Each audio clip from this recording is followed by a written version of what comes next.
টক মিষ্টির সাথে লটকন কম বেশি সবারই একটা প্রিয় দেশীয় ফল। আর লটকনের জন্য নরসিংদী জেলার রয়েছে দেশজুড়ি খ্যাতি। আমরা গিয়েছিলাম নরসিংদী বেলাপ উপজেলার উজিলাপ এলাকার বিখ্যাত লটকন বাগানে। শুধু লটকন বাগানে নয়, উপভোগ করলাম গ্রামের অপরূপ সৌন্দর্য, সবুজ প্রকৃতি আর ঐতিহ্যবাহী গ্রামীণ পরিবেশ।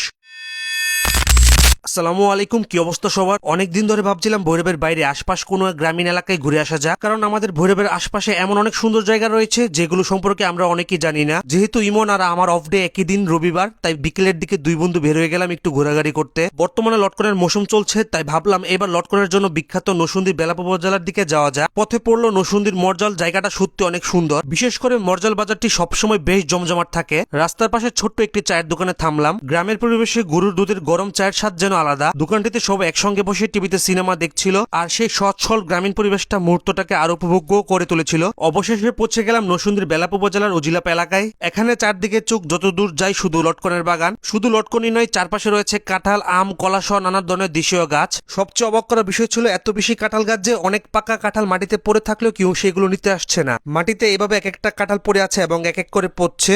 আপনি যদি লটকনের বাগানে ঢুকতে চান বা লটকন খেতে চান, তাহলে অবশ্যই মালিকের অনুমতি নিয়ে ঢুকবেন। অনেক বাগান আগের থেকে বিক্রি হয়ে যায়, তাই ইচ্ছা করলে বাগানের থেকে লটকন সংগ্রহ করা যায় না সরাসরি, তবে অনুমতি নিয়ে খাওয়া বা ঘুরে দেখা যায়। এই এলাকাটা অনেকটা ফাঁকা ছিল, এলাকার মানুষের সংখ্যা খুব বেশি চোখে পড়েনি, তবে অপরিচিত যাদের সঙ্গে দেখা হয়েছে তারা সবাই ছিলেন অত্যন্ত আন্তরিক। এখানে একজন কাকার সঙ্গে বেশ কিছুক্ষণ আড্ডা দিলাম। তিনি লটকনের বাগান তৈরি করেন এবং ছোট বড় বিভিন্ন জাতের লটকনের চারা বিক্রি করেন। তার কাছ থেকে এই এলাকার ইতিহাস, লটকনের চাষ এবং বাগান সম্পর্কে অনেক কিছু অজানা তথ্য পেলাম। এই এলাকার প্রায় প্রতিটি বাজারে টাটকা লটকন পাওয়া যায়, তাই বাগান থেকে না পেলেও বাজার থেকে সহজে কিনে নিতে পারবেন। সব মিলিয়ে আজকের এই ছোট্ট ভ্রমণটা ছিল খুবই সুন্দর এবং শান্তিময়। প্রকৃতির কাছাকাছি কিছু সময় কাটাতে চাইলে নরসিংদীর বেলাবের এই লটকন বাগানগুলোতে অবশ্যই ঘুরে আসতে পারেন।